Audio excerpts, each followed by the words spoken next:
Alright guys, in this video I'm going to show you how to draw a guy that is going to be punching another guy. So we're going to see the impact. So I'm starting with the head and I'm going to draw the eye line, which is going to be a little low on the head and it's going to be tilted a little bit. And here is the center line, so that's where like the nose is. So you can see that his head is tilted a little down, looking towards the right. Now I'm going to draw the arm, and for the fist that's punching, I'm just going to draw it as a circle right now because I'm just going to focus on the position of it. And here's the shoulder. And so the arm is coming out at just a little angle. And now I'm going to draw the body. The two lines at the side are going to be getting more narrow towards the waist. And for his other shoulder, I'm going to draw it a little higher than the first shoulder that we drew. So here we have his opposite arm, and the bicep is going to be shorter because I'm thinking that it's going to be behind the body, so we're not going to see it too much. And I'm going to draw his fist, just the position of it, and I'm going to try and draw it just a little smaller than the first fist that we drew, so we get maybe a little depth in our drawing. Next we have his hips, and I'm going to draw his legs. I'm just drawing the outside of the legs, and I'm thinking about his stance. So it's going to be kind of wide, you know, kind of a strong stance. And just like we did with the fists, I'm going to draw circles for the knees. And just using, you know, really sketchy lines, very simple. Drawing his legs, and here's his center line for his torso. So you can see maybe like a little twist. So next, we're going to draw the guy that's getting punched. So I'm going to draw this rectangular shape right above that first fist that we drew. All right. And now I'm going to draw this line right here, and this is his eye line.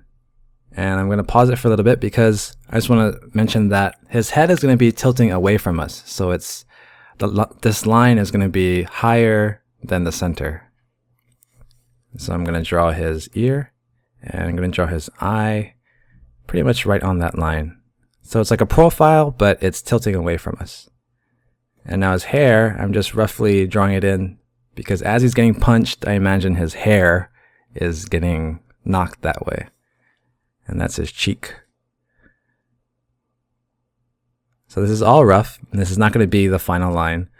So now I'm going to draw his neck, and I'm going to draw his body, and I'm going to just draw his body around his fist, and check out the angle. So he's going to be, I mean, it's not quite 45 degree angle, but he's a lot more tilted than our first guy. And that's because I want him to be off balance. So now I'm just roughing in his arm. There's a little bend to it, pretty much straight up and down. And now this guy's right arm, keeping it really loose and sketchy, kind of flailing, sort of up like that. And just like the first guy, I'm going to draw in his hips. It's tilted just a little bit. And then just like we did for the first guy, I'm going to draw his legs, just drawing the outer line of each leg. So there's a bend right there. And now watch this next leg. This one's going to come straight down and bend a little bit to the right. So his weight is not above his legs like the first guy, right? Oh, and here's his teeth, I guess, getting knocked out. But talking again about his legs, I wanted the guy that's getting punched to be off balance. So his torso is further towards the right than his legs. All right. So now that, I'm just showing you guys how easy it is to make fixes. So I'm just adjusting the position of this arm. Same thing, just simple lines for the arms and then a circle-ish shape for the fist. And now with the kneaded eraser, I'm going to erase everything. And if you guys are new to my channel, you may not have seen this technique before, but what I'm doing is I'm gently erasing the whole image. And I'm making sure that I leave just a faint hint of the drawing, and that's going to be the foundation for the next stage, which is going to be adding in all the detail. So that first step was all about just positioning the characters, finding the correct pose, making adjustments, and not worrying about the details. And then once I find a pose that I like, I just gently erase it.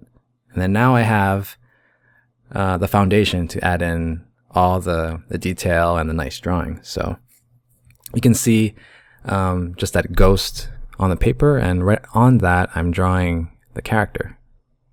So even at this stage, this is going to be fairly rough, because after this I'm going to erase it again, and I'm going to use some ink. I just bought some what do you call it, Japanese pens, like G pens, you know, those calligraphy pens that manga artists use. So I'm going to be practicing with that, trying to ink this up. And so I'm just kind of going through the drawing, adding in more detail. This fist that I'm drawing right here, you can see how I draw it. I talk about it in one of my other videos. I think it's called Punching Fist or something like that. So if you haven't seen that, you can check that out. So I'm just giving him a jacket, making sure that the folds are, I guess, near his waist. And see, for the fist, I have that shape that we drew first to give me just a guideline for me to follow, so I know that I just have to put the fist within that shape and it should be good to go. And again, I'm trying to make the fist that's punching a little bigger than the other fist in the back. And working on his jeans.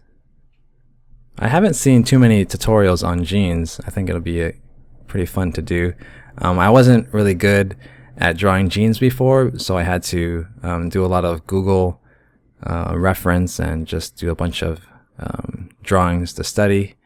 And once you do that, you get used to the different folds and their locations. And so I'm just roughing in his shoes, some generic sneakers, and we can work on the guy that's getting punched. And I think when I was drawing this, I didn't know what kind of character to draw, so I thought, well, maybe he's just punching himself, so it's like the same guy. It's like a doppelganger. He's like his own worst enemy or something. So this guy in the bag is going to be wearing a jacket. And check out where I'm drawing this hoodie right now. It's on the left side of his head. Again, I'm trying to give that illusion of movement. So when he's getting punched, I imagine his head is the first thing that's going to move, and everything else is going to be catching up to the head. So the head got punched, it's turned away, but his body hasn't yet caught up to his head. So the hood is still kind of trailing. So those kinds of things can help your drawings to have movement, just those really subtle things. And I'm just, roughing in the hands, just trying to get all the details in the spots that I think look good.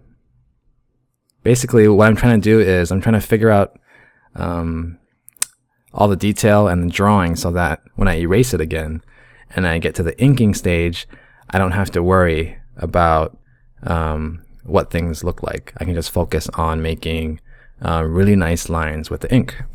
So this drawing is pretty much wrapped up, and hopefully you guys could see the process of taking it from posing and structure and then erasing it and then going into detail. And then now you're going to see me erase it again and just do a bit of ink work with my new G pens. I have to do a lot of practicing with it before I work on my manga. And I just wanted to give a shout out to Tantu, who you're going to hear his music in the background while I ink. And so that pretty much wraps it up. You guys can check out the inking with Tantu's music. I'm going to leave a link to his channel. He also does music for Cartoon Block and his channel, so check him out. And with that, enjoy the inking stage, and I will see you guys soon.